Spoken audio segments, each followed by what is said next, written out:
Assalamualaikum warahmatullahi wabarakatuh. Semangat pagi anak-anakku sekalian. Apa kabar kalian hari ini? Semoga tetap sehat ya. Kita bertemu lagi dalam pembelajaran Bahasa Indonesia bersama Bisma. Setelah pada pertemuan sebelumnya kita membahas definisi dan ciri umum cerita fantasi, maka pada pertemuan kali ini kita akan membahas jenis-jenis cerita fantasi. Cerita fantasi secara garis besar dibagi menjadi dua jenis. Nanti kita bahas. Sebelum kita memulai membahas, mari kita mengawali kegiatan kita pada pertemuan kali ini dengan membaca basmalah terlebih dahulu. Bismillahirrahmanirrahim. Semoga pembelajaran kita hari ini lancar dan kalian bisa memahami apa yang dijelaskan ya. Jadi cerita fantasi secara garis besar dibagi menjadi dua, yaitu berdasarkan latar ceritanya dan yang kedua berdasarkan kesesuaian dengan kehidupan nyata. Berdasarkan latar ceritanya, cerita fantasi sendiri dibagi menjadi tiga, yaitu lintas lampau atau masa lalu, waktu sezaman atau saat ini, dan lintas futuristik atau masa depan. Sementara itu, berdasarkan kesesuaian dengan kehidupan nyata, cerita fantasi dibagi menjadi dua, yaitu imajinasi total dan imajinasi irisan. Bagaimana? Apakah Bisma terlalu cepat menjelaskannya? Kita lanjut ya.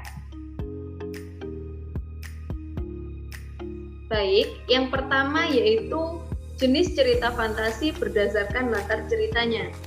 Berdasarkan latar cerita, yang pertama ada cerita fantasi lintas lampau atau cerita fantasi yang menggunakan latar masa lalu. Cerita ini ditulis dengan latar zaman dahulu. Contohnya dongeng dan hikayat. Jadi dongeng-dongeng yang pernah kalian dengar yang tokohnya memiliki keunikan itu termasuk cerita fantasi lintas lampau. Jadi pada masa dahulu kala. Selanjutnya yaitu cerita fantasi waktu sezaman atau yang terjadi pada saat ini.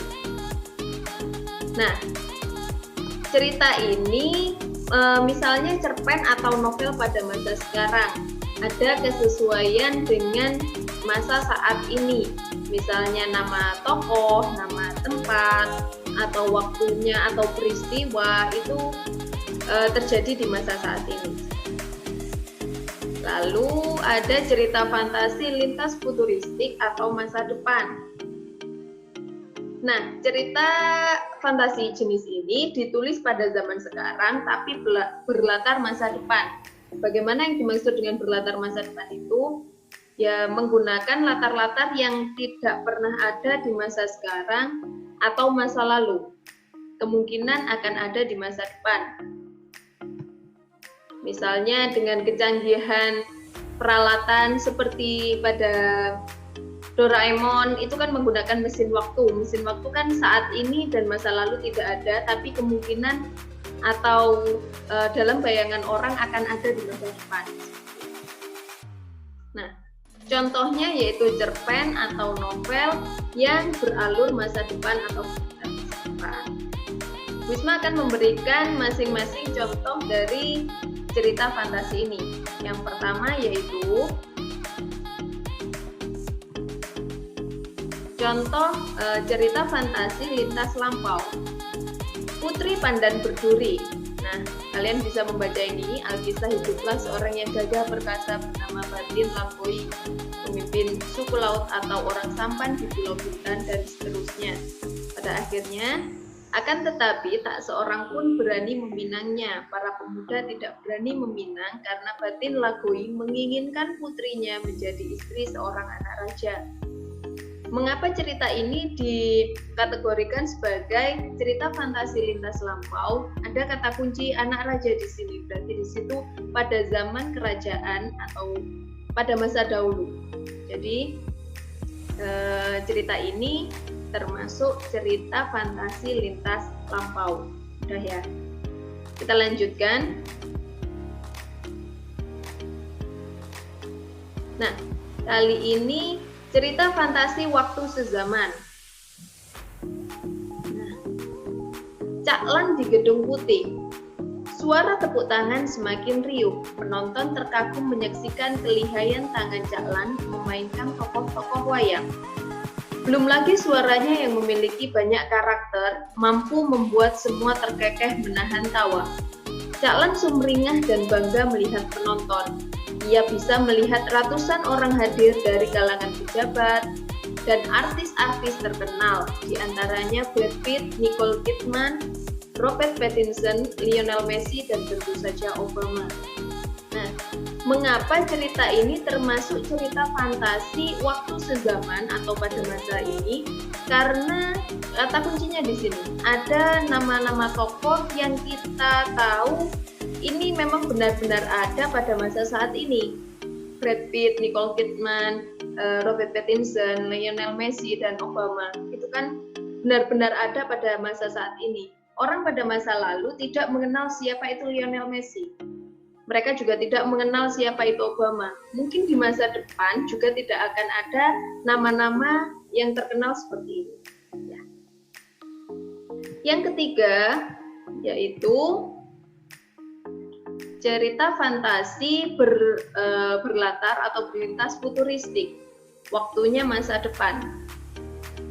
Harry Potter dan Relikui Kematian. Dia sudah pergi, Harry berkata kepada dirinya sendiri, dia sudah pergi.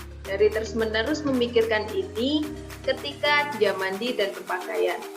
Seolah pengulangan ini akan mengurangi syok atas kepergian Ron.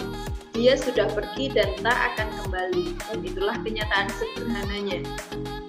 Harry tahu karena mantra perlindungan mereka berarti tak akan mungkin bagi Ron begitu meninggalkan tempat ini untuk menemukan mereka lagi. Bagi yang pernah membaca Harry Potter, tentu saja tahu bahwa Harry Potter ini adalah siswa di sekolah sihir Hogwarts. Ya, jadi ini mengisahkan tentang siswa yang berada di dunia sihir. Bagi yang belum pernah membaca, ada kata kunci dalam petikan cerita ini. Dan itulah kenyataan sederhananya. Harry tahu karena mantra perlindungan, adanya mantra. Nah, di sini dunia sihir. Saat ini tidak ada, mungkin di masa depan ada. Seperti itu yang disebut sebagai lintas futuristik. Mungkin ada pertanyaan dari jenis-jenis cerita fantasi berdasarkan latarnya. Silakan langsung dicatat, langsung ditanyakan nanti kepada Bu Isma, lihat lewat WA pribadi atau lewat kolom komentar. Ya.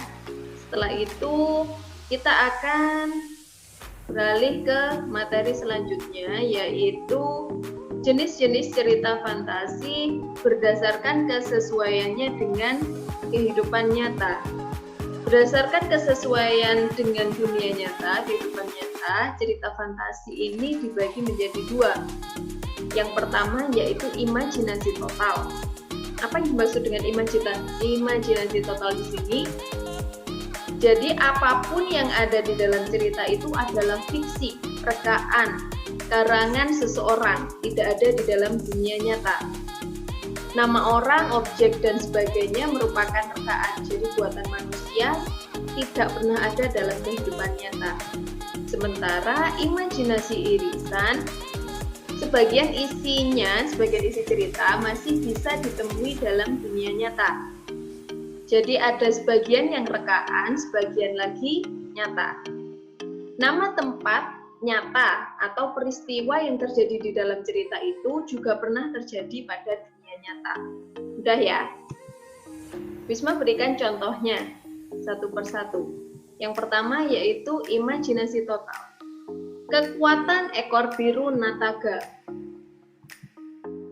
Seluruh pasukan Nataga sudah siap hari itu. Nataga membagi tugas kepada seluruh panglima dan pasukannya di titik-titik yang sudah ditentukan dan seterusnya. Seluruh bintang di Tanah Modo. Nah, ini tempatnya Tanah Modo ini hanya rekaan dari pengarangnya, khayalan dari pengarang.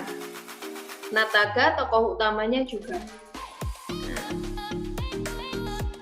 Hari itu sejarah besar Tanah Modo akan terukir di hati seluruh binatang. Nah, yang dipikirkan oleh pengarang adalah dunia binatang. Jadi dunia binatang ini mengadakan sebuah pertempuran besar. Itu termasuk imajinasi total ya, karena tidak akan ada seperti ini dalam kehidupan nyata. Kita beralih ke imajinasi irisan.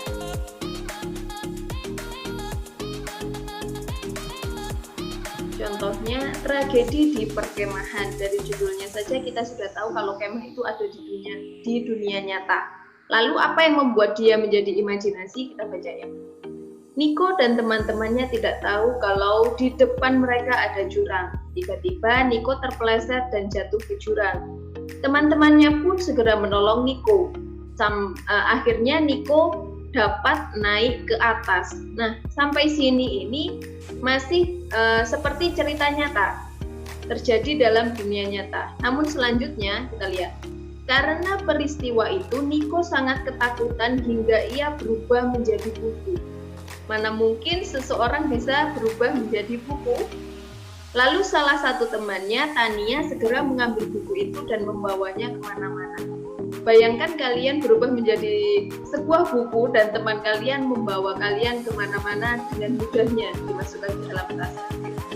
Jelas ya, ini imajinasi irisan karena ada sebagian yang dikarang atau direka-reka oleh pengarangnya, sementara dunianya dunia nyata ada dalam kehidupan sehari-hari. Nah, bagaimana? Mudah ya? Apakah ada pertanyaan? Kalau tidak, cukup sekian untuk pertemuan kali ini. Pertemuan selanjutnya kalian akan mempelajari struktur cerita fantasi. Demikian apa yang bisa Bisma sampaikan. Bila ada kekurangan, Bisma mohon maaf. Akhir kata, sebelum menutup perjumpaan kali ini, marilah membaca hamdalah bersama-sama. Alhamdulillahirrahmanirrahim. Terima kasih. Wassalamualaikum warahmatullahi wabarakatuh.